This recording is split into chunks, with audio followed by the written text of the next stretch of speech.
Hello, Gail. Oh, how So are you? fine, and that's a fabulous way to have coffee together. Yes, and Thank, start the morning.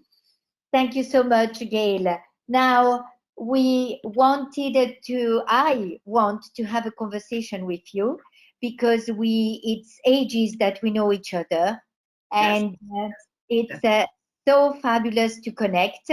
And it's years and years of experience that you have in the field because I believe that it's nearly 40 years you are in. No, God. Not on my own, but definitely 40 years working in the business. Yes. Exactly. So you will have plenty of interesting things to tell us and to share with us. And in particular, I wanted to know how you work from home and how the tips that you can give us to make either a room or a corner of an apartment comfortable and happy to work from home. Because I believe that we is not only a constraint of our time, but I think that more and more we will make room in our homes to work. Um, Okay. No, no, that was going to be the first thing I was going to say because I have two houses. I live in the city in an apartment where my office is. I have always had an office. At one time, a very huge office with big, big space. And now, at this point in my career, and also because of the changes of using computers and outsourcing people, my office is smaller. But still, there's a few. I don't work by myself. There are a few people that work with me because the designer needs help, not in her design thoughts, but also I need people with drafting skills. I need people who can do my books that I can't. I need people to assist me with my work and going out into the field. And and, so, and you need cosmetic interiors and antiques to buy from Italy. yes, from Italy. We'll get into that. But the whole thing about working at home that's different for me is that I never thought you could do it because I'll preface that with saying many, many designers never get offices. Many, many designers actually work from their homes. And they have either homes that are big enough or they don't mind that their home is their business, which was always my fear of having all the stuff spread all over the papers, the things, the fabrics, the samples, all that. And I would say that now in today's being forced to do it, I'm forced. I'm finding it not as bad as I thought. I think it's limited, but I'm actually finding there's so much you can still do from your home office because of the computer, because of the way we communicate through emails and everything today. Um, and especially if you have your sources, like if I needed something from you, I would just call you up and say, I'm looking for a fixture 36 inches wide by such and such. And we could discuss it and we could do it just like we're doing this interview.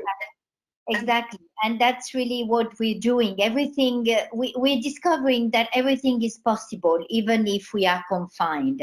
And not only, but we put so much joy in these kind of conversations that we are discovering a way of connecting way beyond also of the real, I mean, we're still present and we're still together. So we are confined, but I don't think that this really has limited us. It has even opened our horizons. As you're saying, you thought it was so difficult and it isn't. it isn't so difficult. And also because this, not only am I open to it, you're open to it, or my other suppliers are open to it.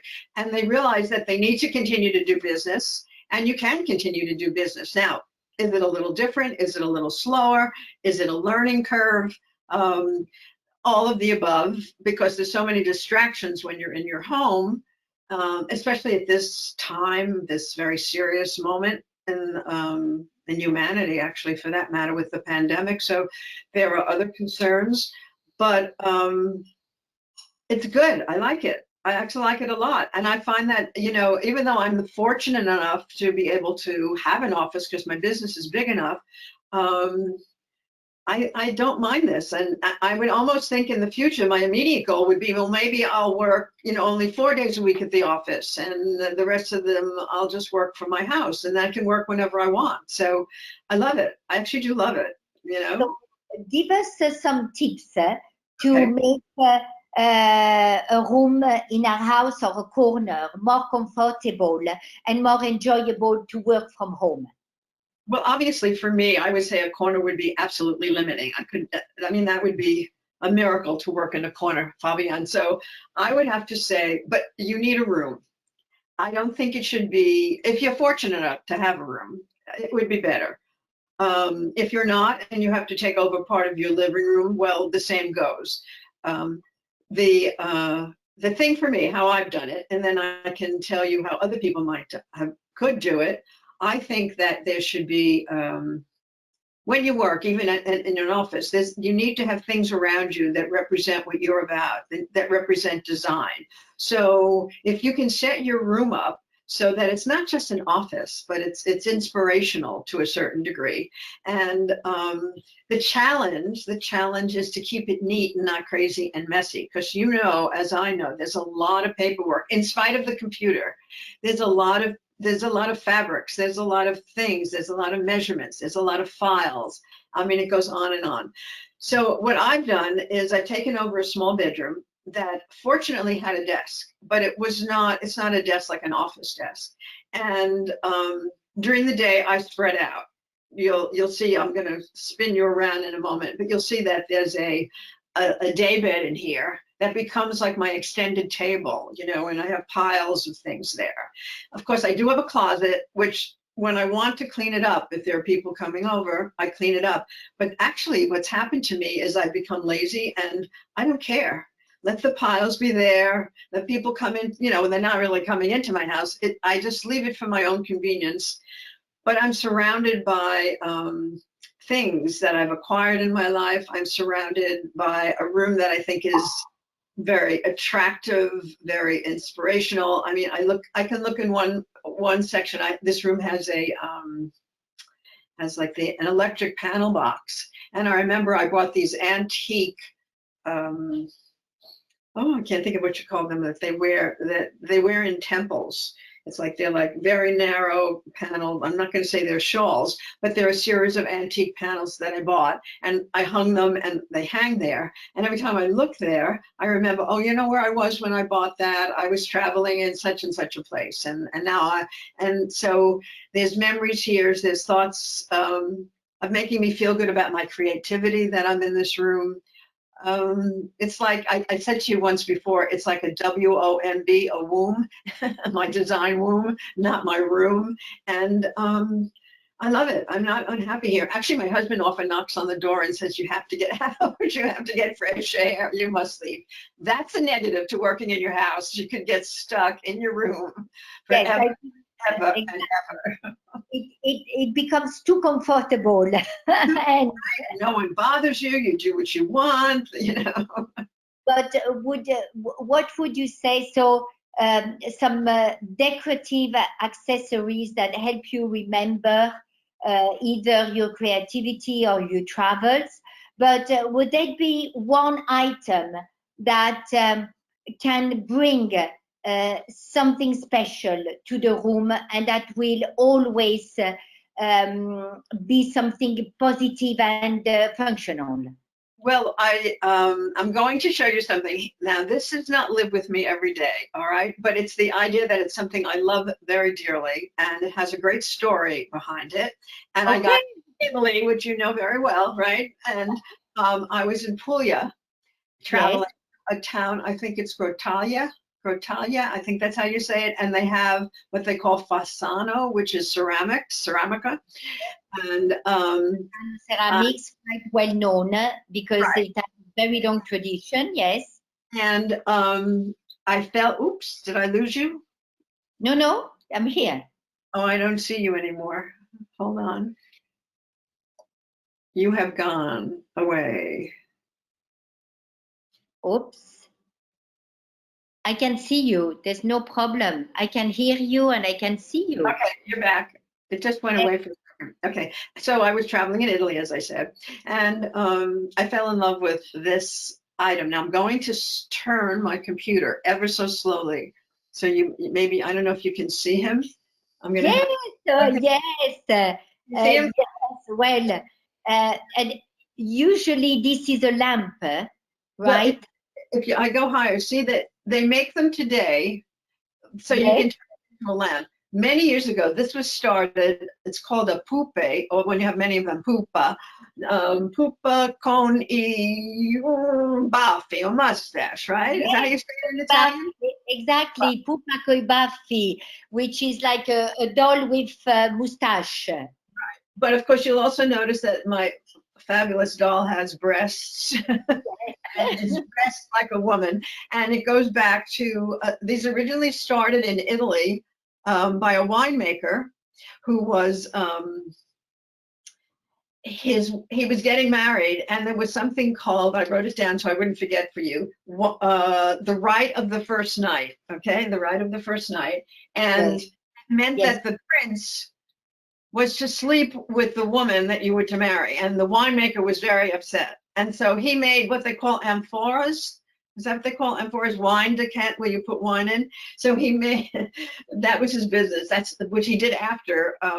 He went to the prince dressed up like a woman, but he forgot to take his mustache off, and that's the story. And the prince, of course, laughed and yada da da da. And fast forward, these type of ceramics became very very popular in Puglia, and they yes. became known for them. And they were originally wine decanters, but now we use them as lamps. I haven't converted him yet, but I think I just love the humor. I love the story behind it. I love that this is a modern version one. You know, they've recreated Yes, it over the yes, yes, centuries. And yes, it's just so for me, this is design at its best, that you can discover something always when you're traveling and when you're and things that you can bring to your clients. There are other pieces I bought for my clients. Although the next time I would never ever do it myself again. You will have to do this for me, because importing from Italy is, or any other place, is horrible and time consuming and stressful, and you have to go through Homeland Security and yada yada. So next time you have yes. to help me out, okay? We did that already, because for us it's we import constantly, so it's easy for us. But I'm very happy that you showed us that object, and the Fasano ceramics is so well known in Italy. And I like the fact that you pointed out that it brings humor also to your room. So I think that's something that if we work from home, not only it's important to have something that will bring back memory, but something that if we look at, in this case, if it is a lamp, it can be very functional as well. True. But something also that will bring either a smile or beauty, because we've discovered lately that it's so important to have beauty and kindness surrounding us. And so I'm very glad you showed us that, because I think what you're saying is really important, because this is a very sad time, and the things we have in our life at this moment have to bring us happiness, or have to bring us memories. Memories are wonderful too. This particular piece is a memory when I was in Puglia, but I think that people travel, people go places, even if it's just memories of your family, and you've taken framed a bunch of pictures and they're hanging in a room or whatever. It's something we as designers have to include when we're working with people, not only when we're, in our home offices, but to make sure that we include part of their life in the rooms that we do for them. In other words, and also, I don't want to sound, we have to educate people that there are things all over the world that are very interesting and very special. This is not an expensive thing. This is just a thing that has a lot of history, a lot of information, and uniqueness, and comes from another part of the world. And those are the things that when you walk around your house, whether it's in your home office or walking around the rest of your house, and you see them, they are interesting. They make you smile. They make you feel that you went and you did something different in your life. So those are the things as designers we can bring to our clients. Those are the things I find in your store, which is why I'm in there all the time. I'm going to miss you on 60th Street, Fabienne. I'm going to miss you. Well, but on 200 and Lex at the New York Design Center, it's even a bigger space. So I just have to hop on the subway because I love walking around and seeing all the things and learning the history. So I'll come and take you. I'll come and take you, and I'll take you. Yes, that's what you bring. That's why I think we started, because I understand that all those things have a story behind them, and that they have value and quality. So I find that, you know, that's what probably attracted me to you many years ago with that. Well, we've always handpicked and we try to present on the market unique designs and rare designs to find. We try. I mean, it's harder and harder because today, and as soon as there's something beautiful online, every day everybody tries to copy it, but we still try very hard because we believe our mission is to bring unique pieces and beauty and a lot of taste. Also quality. And is a very important factor, because I think design has been dumbed down a little bit, you know. I think more, and I think that maybe something that is as becoming even more important during this period is that quality also gives an asset. So quality brings you down to the earth because you know that you can rely on it. And I believe that even if it means that you have to invest a little bit more, but I believe that quality is here to last. So for us, it's a mission to bring not only beauty, not just the eye, but also something that will be timeless. Well, we talked the other day when we were discussing doing this interview about the idea, if you buy things like that, and I don't mean that you buy them all at one moment, if you collect things like that, or if you do that, intermix that in your home with other things. Everything doesn't have to be an Italian late 20th century piece. It's much better that it not be. But what happens, it stays with you for a while. So the client that we did their apartment on the Upper East Side, we did some pieces in their apartment. Now they just moved it to their new home and everything looks just as beautiful. I mean, even they were so amazed that, oh my God, those look great. Oh my God, that fits. So, and they're unique, they're beautiful, they're quality, they have history to them. It's like owning, it's something a person can own that not necessarily costs $1 million. It isn't about that. It's about the gestalt, the whole thing. Do you know what I'm saying? The whole piece that, and even if it's just a small table or it's just a small lamp to be, as my pupa is over here, it's something about it that increases your experience of living every day. It just does. And I think that there's so much disposable design that it's as a designer who has not had to deal with it, who's always dealt with quality, I don't know how people can live with it. Now, I'm not it has to do with money to a certain degree, but I think that it even happens when people spend a lot of money, that they don't understand the value of things that already have been proven in value. You don't even have to, it's a valuable thing, not that it's $1 million, it's just a valuable thing because it's unique and original and from Italy and it has a history. That's what makes it. You know, exactly. And it's funny because that makes me think of just a story that one of my supplier just told me. And he said to me, I am so happy to go back to work now because in Italy they have reopened. But he told me, you know what? something that really stuck to me is that during this time, being at home, and he has a small little girl, he said, I had to play much more with my girl, which gave me a lot of pleasure. But something happened one day that she had a favorite toy, and unfortunately, because we were keeping on playing with it all day long because she's stuck at home, I bought it at a supermarket. It was not a very good value. It was good value, but not a good quality. It broke, and she was inconsolable. Do you say that? She couldn't be for 2 days.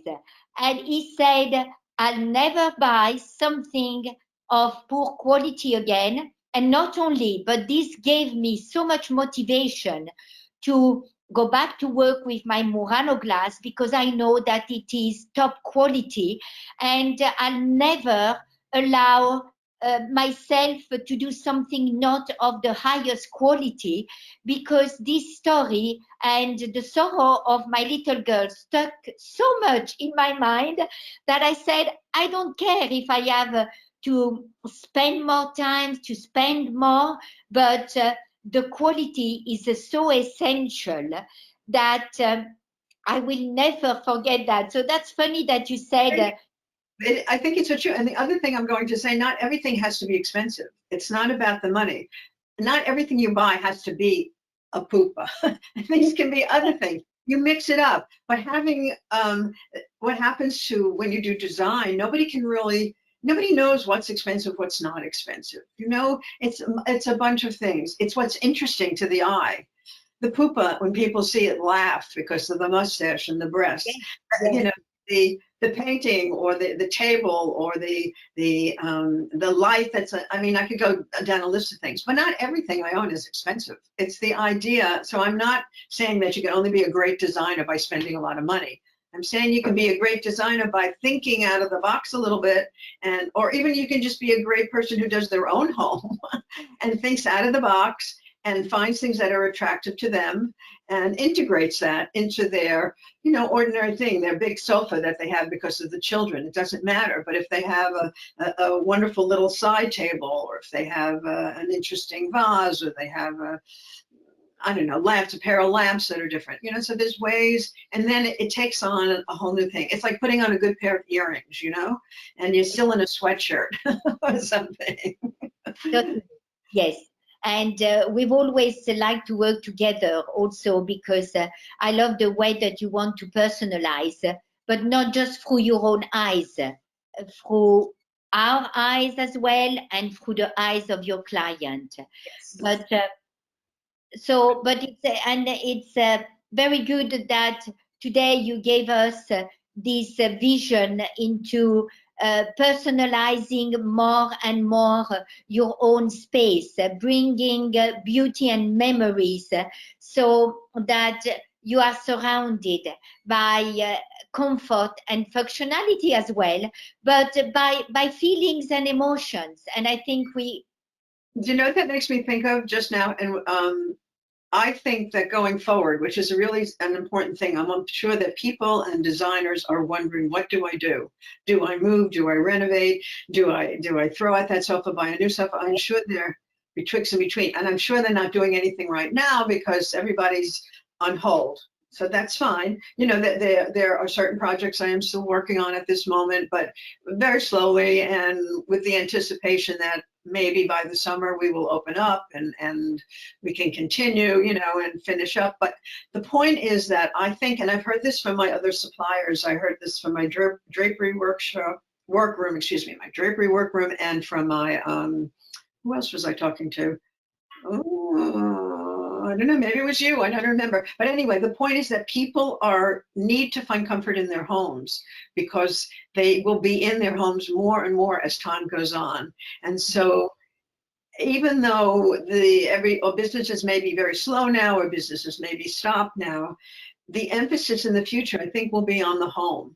I think it happened a lot after 9/11 too. People felt safer in their homes. So they need to be spaces that give them a feeling of comfort, a feeling of happiness, a feeling of enjoyment, whatever, I can't think of all the words. So I think that's my prediction for the future, that the design business will stay, but people may spend less. So you may have to be even more creative as a designer to make it happen, but they'll still want those things that give them pleasure in their home and their comforts in their home. Totally. And I think that anyway, everybody will invest more in comfort. Yes. And in beauty as well, because it's good feelings, very good feelings. Yeah, but that goes along with what you said about that it shouldn't be a piece of junk. The thing is, you're going to have it a long time. So spend what you can on it. It doesn't have to be $1 million, but think about the quality of what you're buying, because that will, in the end, last longer, will be worth recovering, will be worth refinishing, will be worth turning into a lamp or whatever it is. They're those things, and you don't have to have everything at once. You can do things slowly in your life, but the things you want, the more you feel like you want to keep them for a long time or keep them with you, the better they are, the better the choices are. That's my feeling. Well, thank you so much, Gail. And it's been very interesting, as each conversation that we always have. So I can't wait to see you in person, but we are always connected, so that's what matters. And thank you for your time, Gail. Lots of love, and see you very soon. And meanwhile, baci e abbracci. Baci e abbracci, sì, ok. Ciao, ciao. Ciao carissima, ciao, ciao. This conference will now be